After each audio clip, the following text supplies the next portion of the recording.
Inisiatif Pendapatan Rakyat, Inisiatif Usahawan Tani IPR Intan di Wilayah Ekonomi Koridor Utara NCER bukan sahaja bertujuan untuk meningkatkan pendapatan golongan B40, malah berpotensi untuk melahirkan pekerja sektor pertanian yang berkemahiran dalam jangka masa panjang.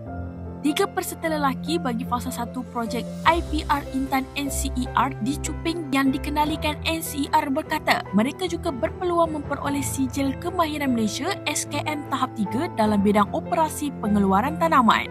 Muhammad Zuhilmi Azmi 39 tahun, SK Narendran 21 tahun serta S. Loganathan 37 tahun, mereka memulakan kerja sebagai operator ladang tanaman cili dan terung seluas 12.141 hektar bagi fasa 1 itu pada November 2023 setelah berjaya melepasi sesi temuduga bersama IPR Intan NCER. Ketiga-tiga mereka yang kini menjawat jawatan sebagai penyelia di ladang tanaman tersebut mengakui tidak mempunyai pengalaman dalam operasi ladang sebelum menyertai bidang pertanian. Mula daripada bawah lah. Sebab saya pun tak ada experience dalam pertanian. Memang zero knowledge lah pertanian. So kita mula daripada bawah, start pada operator ladang lah.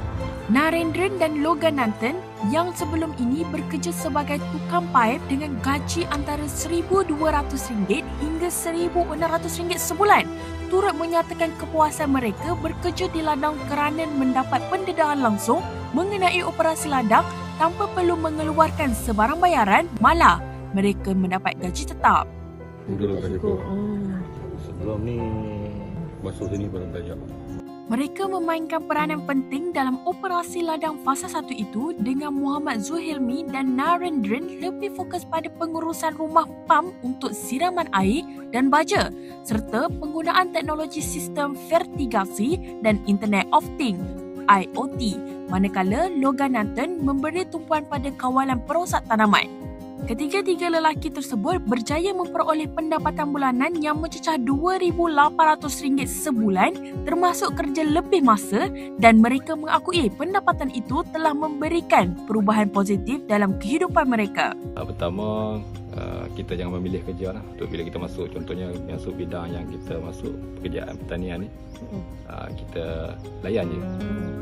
Kita layan je, hadap je apa yang masalah ke cabaran ke kita ada. Pertama kali pertanian ni cabaran ada cuaca lah. Kawasan Cuping ni dia cuaca dia memang terik. Pandangan saya program ni bagus untuk rakyat lah, untuk dapat peluang kerja dengan gaji RM2,000. Tempat lain memang tak dapat kot.